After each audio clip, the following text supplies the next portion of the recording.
বাইরে নিয়ে আসলো, যে বাবা কেউ কিছু বলতেছে না, তুমি একাই কেন বলতেছো মানি না মানবো না, যে তুমি কি মানো না আর কি মানবে না। ছেলেটা তো কিছু জানে না, ও হাতটা ছিটকে নিয়ে বলতেছে জানি না জানবো না, জানি না জানবো না। আমাদের সনাতন ধর্মের অবস্থাটা ঠিক একই রকম, একই রকম নয় কি? আমরা 12 মাসে 13 পার্বণ থেকে শুরু করে বিভিন্ন পূজার্চনা ধর্মের নামে করে থাকি, তাই নয় কি? কেন করি? উত্তর আছে আপনাদের কাছে? হ্যাঁ, ওই একই অবস্থা, জানি না জানবো না। আমরা কেন করি এর উত্তর আমাদের কাছে জানা নাই। অথচ ভগবান শ্রীকৃষ্ণ এর সমাধান দিয়েছেন শ্রীমদ্ ভগবদ্ গীতা 16 অধ্যায় 23 নম্বর শ্লোকে। সেখানে বলা আছে ও শাস্ত্রবিধি মুচ্ছিজ্য বর্ততে কাম করত ন সিদ্ধিম ন বাপ্নতি ন সুখম ন পরাম গতিম। ভগবান শ্রীকৃষ্ণ বলছে, যারা শাস্ত্রবিধি লঙ্ঘন করিয়া কর্তব্যকর্ম করিয়া থাকে, হে অর্জুন ন সিদ্ধিম, তার সিদ্ধি লাভ হয় না, তার উন্নতি হয় না, তার কোনো পরম গতি লাভ হয় না।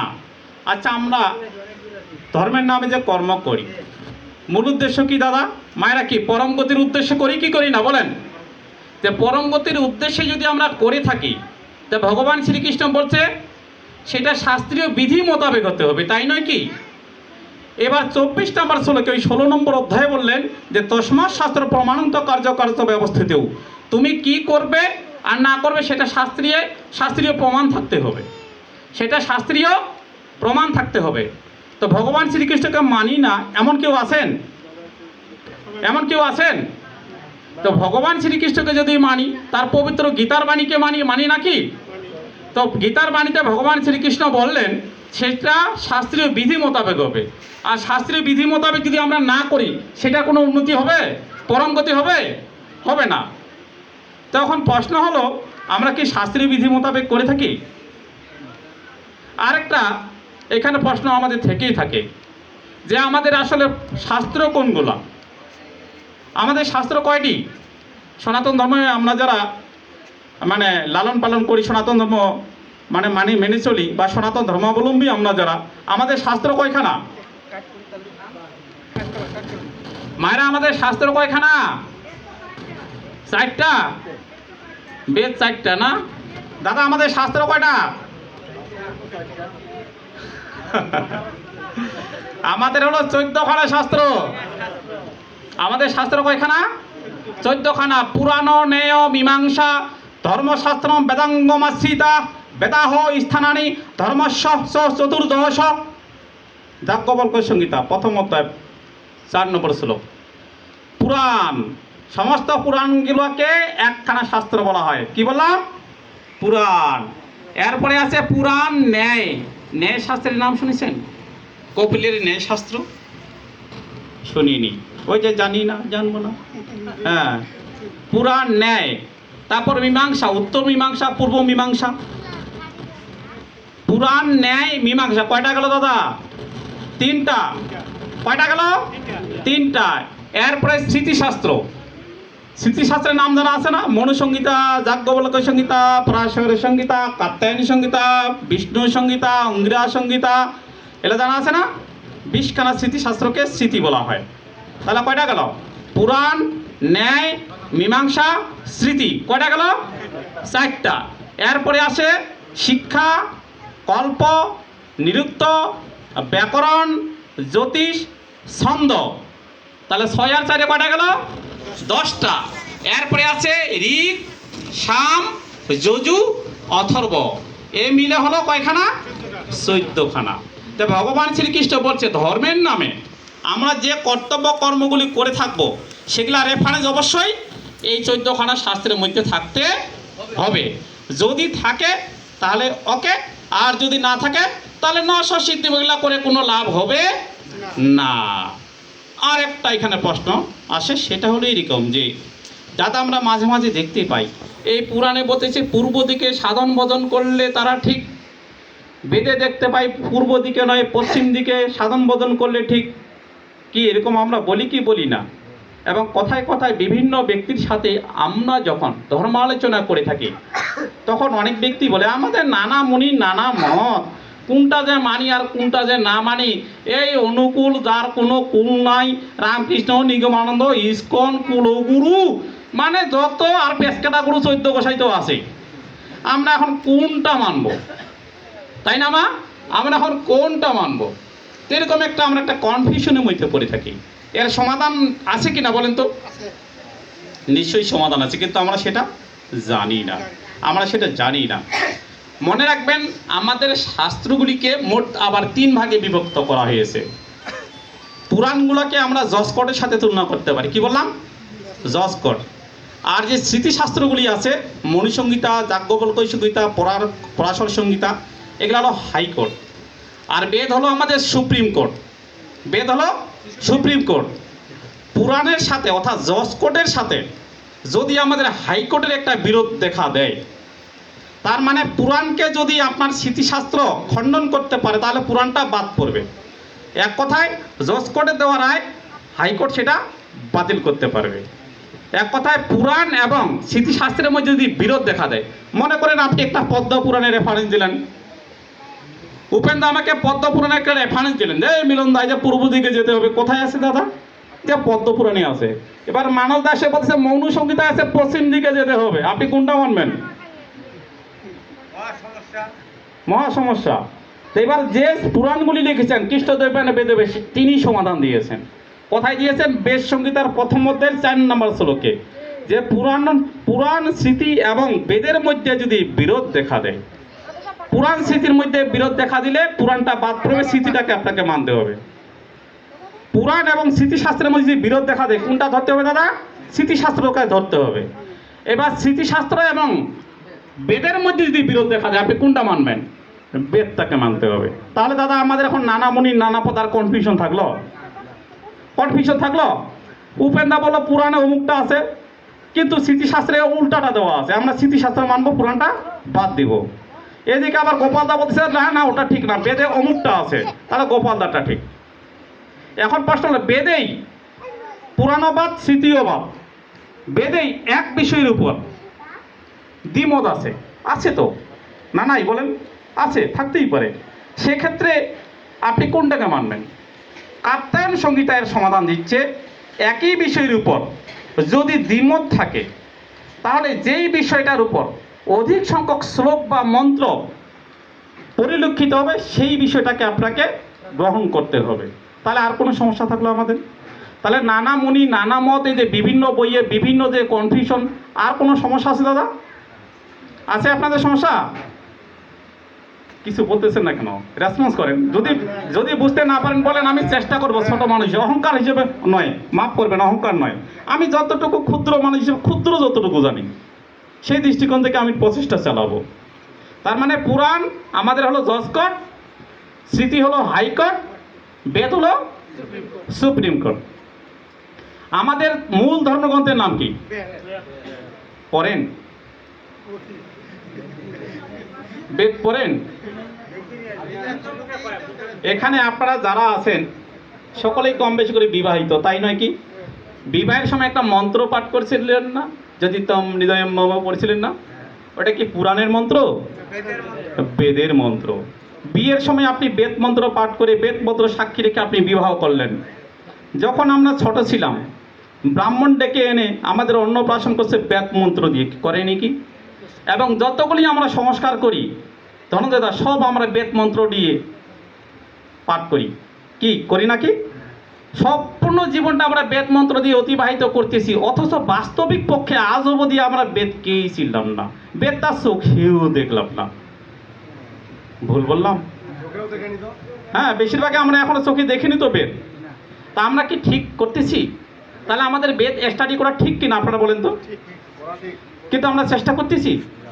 আমি আপনাকে অনুরোধ করব, যতটুকু পারেন যেখানে বেদ বেদান্তের আলোচনা হবে সেখানে আপনারা শুনবেন, আর যেখানে বেদ বেদান্ত ব্যতীত আজগুবি গল্প কাহিনী গ্রন্থের আলোচনা হবেন সেখানে বিভ্রান্ত হবেন না। যেখানে আলোচনা হবে গ্রন্থ সেখানে হবেন আপনি বিভ্রান্ত, আর যদি যেখানে আলোচনা হবে বেদ বেদান্ত সেখানে পাবেন আপনার সঠিক সিদ্ধান্ত। আমাদের যতগুলি পুরাণ রয়েছে, দেন পুরাণেরই কথাই বলি না কেন, আমরা তো বিভিন্ন মতপথের, বিশেষ করে বৈষ্ণবীয় মতবাদ। আমি জন্মগতভাবে একজন বৈষ্ণব। কেন বৈষ্ণব? আপনারা হয়তো বলবেন আপনার গলায় তুলসীর মালা নাই কেন? বৈষ্ণবের ব্যাখ্যায় পড়ে আসতেছি বৈষ্ণব কাকে বলে। আমাদের যতগুলি পুরাণ রয়েছে তার মধ্যে সর্বশ্রেষ্ঠ পুরাণ কোনটাকে বলা হয়? ভাগবত পুরাণ। আমাদের মোট 18খানা মহাপুরাণ, 18খানা উপপুরাণ আছে মা, তোর মধ্যে শ্রেষ্ঠ পুরাণ হলো ভাগবত। প্রমাণ কোথায়? ওই ভাগবত পুরাণের দ্বাদশ স্কন্ধে ত্রয়োদশ অধ্যায় 16 নম্বর শ্লোক, সেখানে বলে দেওয়া আছে নিম্ন গানং যথা গঙ্গা দেবানাম্যচ্যুত যথা বৈষ্ণবানাং যথা শম্ভু পুরাণামিদং তথা। এই বিশ্বে যতগুলি নদী রয়েছে শ্রেষ্ঠ নদী হলো গঙ্গা নদী, তাই আমরা গঙ্গা স্নান করতে যাই। এই তো 30শে ভাদ্র যাচ্ছি মনে, কি উপেন্দা? যতগুলি দেবতা আছে তার মধ্যে অচ্যুত শ্রেষ্ঠ, আর যত বৈষ্ণব আছে তার মধ্যে শিব শ্রেষ্ঠ, বৈষ্ণবানাং যথা শম্ভু।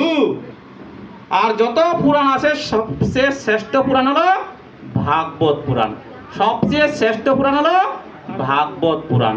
সেই ভাগবত পুরাণে বলি দেওয়া আছে আমরা কোন ধর্মাবলম্বী? সনাতন ধর্মাবলম্বী। তাই সনাতন ধর্মাবলম্বী যারা আমরা সনাতন ধর্মাবলম্বী, আমাদের কোন বিধি মোতাবেক চলতে হবে?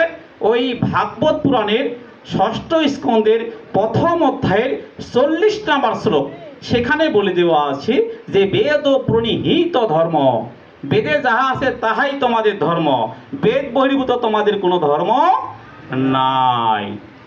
তাহলে বেদে যা আছে তাহাই আমাদের ধর্ম।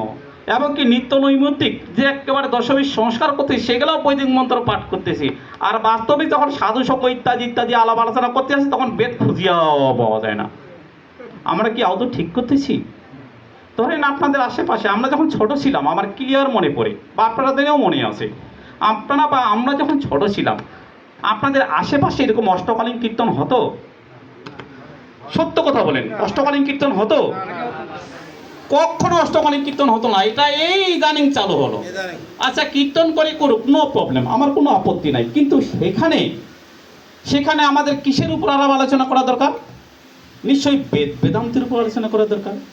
ইসলামের কোনো যদি ওয়াজ মাহফিল হয়ে থাকে সেখানে নিশ্চয়ই কোরআনের উপর আলোচনা হয় কি হয় না? সেখানে যারা যায় সেখানে কোরআনের নির্দিষ্ট সূরা একটা আয়াতের উপর তারা ব্যাখ্যা শুনতে পারে বা জানতে পারে কি পারে না? এখন আমার প্রশ্ন, আমরা যারা সেই সকালে যাচ্ছি সারাদিন থাকতেছি, পারলে একটু খিচুড়ি খাচ্ছি, গরম গরম খিচুড়ি, না পারলে না একটু মুড়ি বা বাদাম খেয়ে সারাদিন কাটিয়ে দিলাম, তারপর সারাদিন আমরা শুধু কি শুনলাম? বেদের একটা ব্যাখ্যা শুনেছি। সেখানে বেদের আলোচনা করা হয় দাদা, গীতার আলোচনা করা হয়, সেখানে আপনার মনে করেন আমাদের উপনিষদের আলোচনা করা হয়, বেদান্ত দর্শনের উপর আলোচনা করা হয়, বলেন সত্য কথা বলেন, হয়? তার মানে যে আলোচনাগুলো করা হয় সেগুলি আদৌ যৌক্তিক?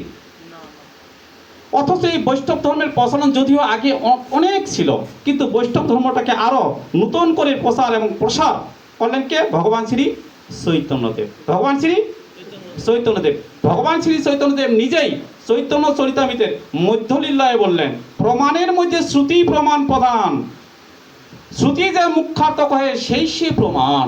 ভগবান শ্রী চৈতন্যদেব বললেন যে প্রমাণের মধ্যে বেদ, শ্রুতি মানে বেদ, জানেন তো?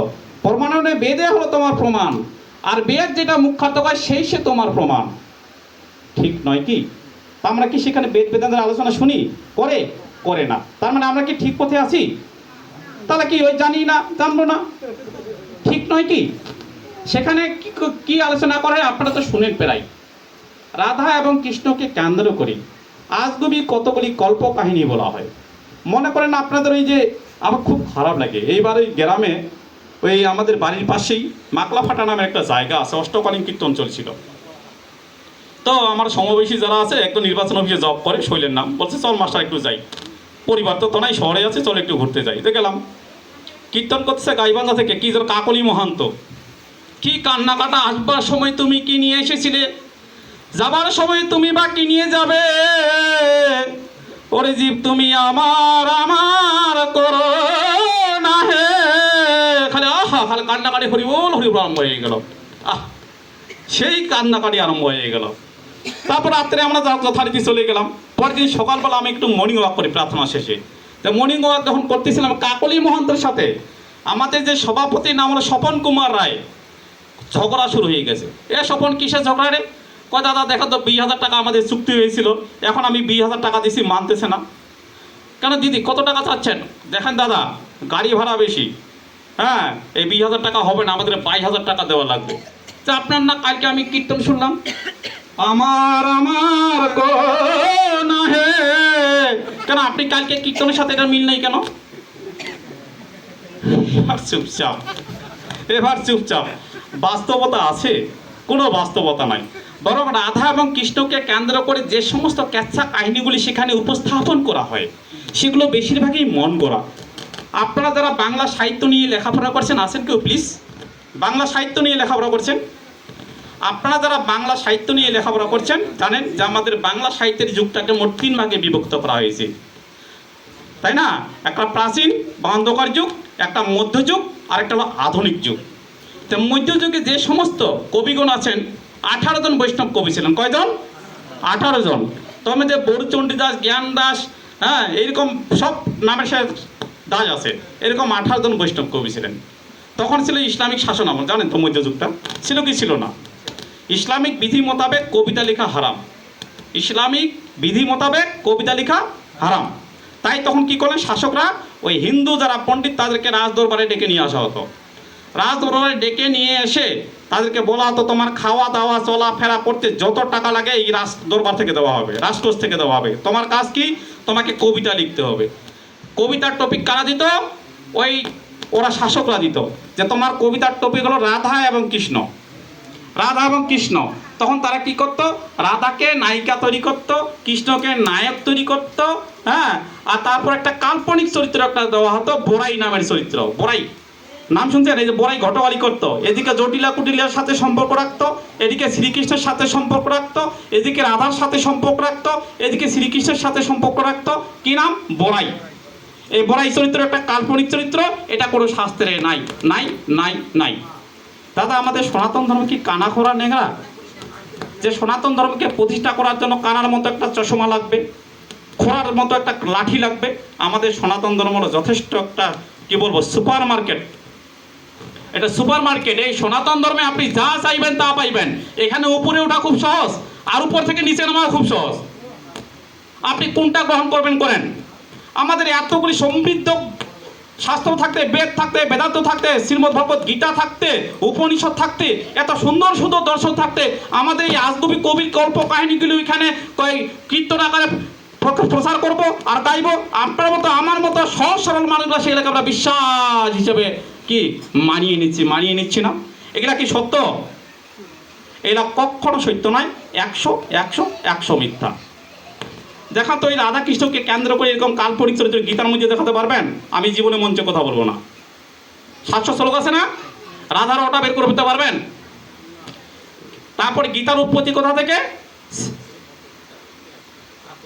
ভাগবত না, মহাভারত থেকে। 18টা পর্বের মধ্যে একটা নাম হলো ভীষ্ম পর্ব।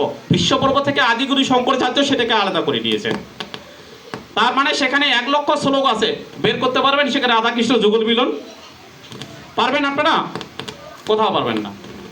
তার মানে এগুলা পরবর্তীতে আমাদের পুরাণগুলিকে কতগুলা প্রক্ষিপ্ত করা হয়েছে, এখানে কিছুটা আছে।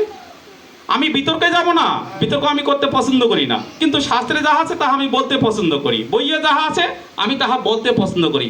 যদি বলার পর কারো মন মানসিকতা খারাপ হয়ে থাকে প্লিজ মাফ করবেন, বরং বই প্রকাশনীটা বন্ধ করে দেন, যে ভাই এর পরবর্তীতে এই বই আপনারা আর লিখবেন না। কিন্তু আমার উপর দোষারোপ করবেন না। বই যতদিন আছে ততদিন আমি পড়বো, বলবো। ক্লিয়ার? আচ্ছা আসতেছি, হ্যাঁ বলবো, হ্যাঁ। যা হোক দাদা, একাদশীটা বলে এটাকে সময় লাগবে একটু। যা হোক, আমরা যে ধর্মের নামে যে অনুষ্ঠানগুলো করি দাদা, সেগুলো আমাদের কি করতে হবে? শাস্ত্রীয় বিধি মোতাবেক করতে হবে, তাই নয় কি? না ভুল বললাম বলেন? কিন্তু আমরা যে বর্তমানে ধর্মকর্মগুলি যে করতেছি, ধর্মকর্মের নামে যে কার্যকলাপগুলো করতেছি, মা বলেন তো এগুলাকে আমরা শাস্ত্রীয় বিধি মোতাবেক করি? এই যে 2 দিন পর আমরা কি দুর্গোৎসব করবো না? আচ্ছা, দুর্গোৎসব সম্পর্কে যদি আপনাদেরকে নানার বা আমাদেরকে প্রশ্ন করা হয়, আমরা উত্তর দিতে পারি? পারি না। কেন পারি না? কেন? ছোটবেলা থেকে তো দুর্গাপুজো করে আসতেছি। কেন পারি না? কারণ সেই পরিবেশ আমরা সৃষ্টি করতে পারি নাই। এর জন্য দায়ী কে? আমি দায়ী, আপনি দায়ী, সনাতন ধর্মের যারা আমরা পরিচয় দেই আমরা প্রত্যেককেই দায়ী। আপনারা কেউ এই দায়িত্ব এড়িয়ে যেতে পারেন না। ভুল বললাম নাকি বলেন? আপনারা কেউ এই দায়িত্ব নিয়ে যেতে পারেন না। সকলের আমাদের দায়িত্ব এই সনাতন ধর্মকে সঠিকভাবে তুলে ধরা। অথচ এখানে মনে করেন সনাতন ধর্মাবলী আমরা যারা প্রধান ধর্মীয় উৎসব করে থাকি, সনাতন মানেই তো জানি না। সনাতন ধর্মের নাম কি? সনাতন ধর্ম বলি, কেউ হিন্দু ধর্ম বলি, কেউ বৈদিক ধর্ম বলি, কেউ আর্য ধর্ম বলি নাকি? আর্য মানে কি? আমাদের ধর্মের নাম কি? আর্য। দেখেন শাস্ত্রের মধ্যে মূল শাস্ত্রে দেখেন আর্য বলে দেওয়া আছে। আর্য আছে না? আর্যদের ধর্ম এটা। আর্য মানে কি? আর্য মানে শ্রেষ্ঠ। আর্য মানে হলো শ্রেষ্ঠ, আমাদের শ্রেষ্ঠ ধর্ম। বাকিগুলাকে আমি নির্দিষ্ট বলবো না, সেটা একান্তই তাদের ব্যক্তিগত বিষয়, কিন্তু আমাদের ধর্ম শ্রেষ্ঠ ধর্ম।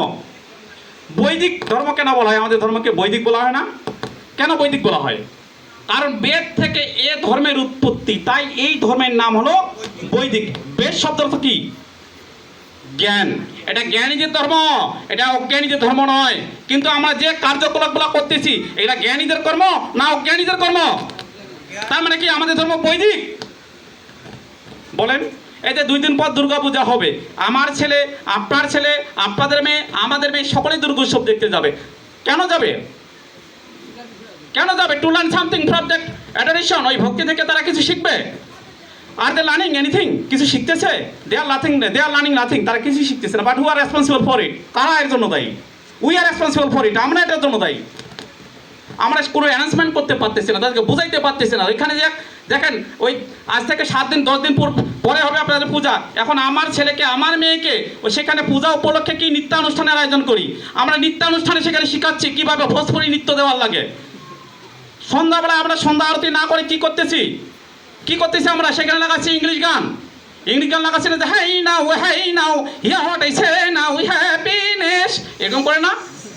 পরে কি করে না? when the boy is coming everybody jumping and hey now। কি ভুল বললে মাফ করবেন, এটাই হচ্ছে কি হচ্ছে না? ডেকোরেশন চলতেছে, আপনারা যাচ্ছেন বলতেছেন এ ভাইয়া এই ডেকোরেশন কখন হবে? আপনি ডেকোরেশন দেখতে গেছেন? হ্যাঁ, লাইটিং দেখতে গেছেন? আমরা লাইটিং দেখতে গেছি দাদা, আমরা তো লাইটিং দেখতে যাইনি। আপনি দেখেন তো অন্যান্য ধর্মাবলম্বীদের যারা ধর্মীয় উৎসব করে তারা যায় কেন? কিছু শিখতে। তা আপনি কি লাইটিংয়ের মিস্ত্রি হবেন? মিস্ত্রিগিরি শিখতে গেছেন? আমাদের দেবী দুর্গা কেন আবির্ভাব হয়েছিল এই পৃথিবীতে, এটা আমরা শিখতে গিয়েছি। দেবী দুর্গার হাত 10টা কেন? তার 10টা হাতে 10 ধরনের অস্ত্র কেন? কারা দিল? এটার বাস্তবতার রূপক, এর বাস্তবতা কি জানতে হবে। এই গণেশটা কি, কোথা থেকে উৎপত্তি? এই গণেশ আবার বেদে গণেশ বলতে কি বোঝানো হচ্ছে, পুরাণে গণেশ বলতে কি বোঝানো হচ্ছে, এগুলা নিয়ে আলাপ আলোচনা হয়। তাই সারা জীবন তো আমরা এরকম কিছু করলাম, কিছু শিখলাম। তাই ঠাকুর সেটা প্রকারান্তরে বললেন যে পূজা পাঠ তুই যতই করিস ফুল তুলসী গঙ্গা জলে, অনুশীলন কৌশল ছাড়া জ্ঞান হবে না তোর কোনো কালে। একবারে শেষ। এরকম যদি 14খানা দুর্গা পূজা করি আমাদের কোনো জ্ঞান হবে না দাদা, হবে? কোনোদিনও জ্ঞান হবে না। সেটা করতে হবে শাস্ত্রীয় বিধি মোতাবেক। যাক, আমাদের যেহেতু 1.5 থেকে 2 ঘন্টায় সৎসঙ্গ শেষ করতে হবে। আরেকটা কথা এখানে, সেটা হলো কি যে বৈষ্ণব, অনেকে বলে বৈষ্ণব। অনেকেই বললেন যে আপনার গলায় মালা নাই কেন, নিজেকে বৈষ্ণব হিসেবে দাবি করতেছেন। আচ্ছা বলেন তো বৈষ্ণব কাকে বলে? জানা মালা পরে পড়ুক প্লিজ, আপনারা কেউ সমালোচনা করবেন না। আমাদের ঠাকুর বলেছেন পরের ইষ্ট নিন্দা করে হলে ইষ্ট নিষ্ঠ, নিজেরে পা ভাঙলি নিজে বুঝলি না রে পাপিষ্ট। আমরা কোনোদিন কারো সমালোচনা করি না, প্লিজ কোনোদিন আপনারা সমালোচনা করবেন না যারা সৎসঙ্গী। তবে আমি একটু আগে বললাম যে বৈষ্ণবদের মধ্যে শ্রেষ্ঠ বৈষ্ণবকে শিবকে জিজ্ঞাসা করা হয়েছিল বৈষ্ণব কাকে বলে। উত্তরে তিনি বলেছেন যে বেদ পরায়ণতা কর্ম কুর্বন্তি বৈদিকম সত্যম বদন্তি যে দেবী নাশুন্তি পুরাণ কচিত পরনিন্দাং ন কুর্বন্তি পরসং ন হরন্তি ন সরন্তি ন পশ্যন্তি ন স্পর্শন্তি কদাচন পরদারং স্বরূপাঞ্চ যতান বিদ্ধি বৈষ্ণব। স্কন্দ পুরাণ বিষ্ণুখণ্ড। প্রথম যে বৈশিষ্ট্য সেটা হলো বেদ পরায়ণতা কর্ম কুর্বন্তি বৈদিকম। যিনি বেদ স্টাডি করেন, বেদের জ্ঞান কাজে লাগান এবং বেদের জ্ঞান অনুযায়ী নিজের কর্মকাণ্ড করেন। 1 নাম্বার, আমরা বেদ পড়ি, বেদের কর্মকাণ্ড অনুযায়ী আমরা কাজ করি। তো যদি না করি তাহলে আমি কি নিজেকে বৈষ্ণব হিসেবে দাবি করতে পারবো? বলেন? তারপরে তো বুঝতেই পারছে সত্য কথা বলতে হবে। পরের স্ত্রী সুন্দরী হলো তাকে স্পর্শ করা যাবে না, পরনিন্দাঙ্গ কুর্বন্তি পরে নিন্দা করা যাবে না, পরসং ন হরন্তি পরে ধন হরণ করা যাবে না, চুরি করা যাবে না। এগুলা ক্যাটাগরি যার মধ্যে আছে তাকে বৈষ্ণব বলা হয়। এখানে আপনার মালা ধলা তিলক ইত্যাদি প্রশ্ন আসলো না। তবে পুরাণের বিভিন্ন জায়গায় তিলক মালা ইত্যাদি করার নিয়ম আছে, যারা করবেন কিন্তু বাধা দিবেন না। আর যদি বলে থাকে যে না করতেই হবে, তখন আমাদের হালকা একটু আপত্তি থাকে, বেশি না, কতটুকু হালকা। হালকা আপত্তিটা হলো এরকম, যেই পুরাণে বলি দেওয়া আছে পরিধান করতে হবে, সেই পুরাণে এটাও বলি দেওয়া আছে। কোন পুরাণ? পদ্ম পুরাণ, উত্তরখণ্ডম, অধ্যায় নাম্বার 80, শ্লোক নাম্বার 104।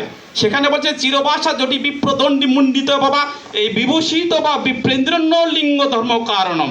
এগুলো ধর্মের কোনো কারণ ধারণ নয়, পরে পরে কোনো সুবিধা নাই। হ্যাঁ, নাও পড়তে পারে, এটা বাধ্যবাধকতা নয়।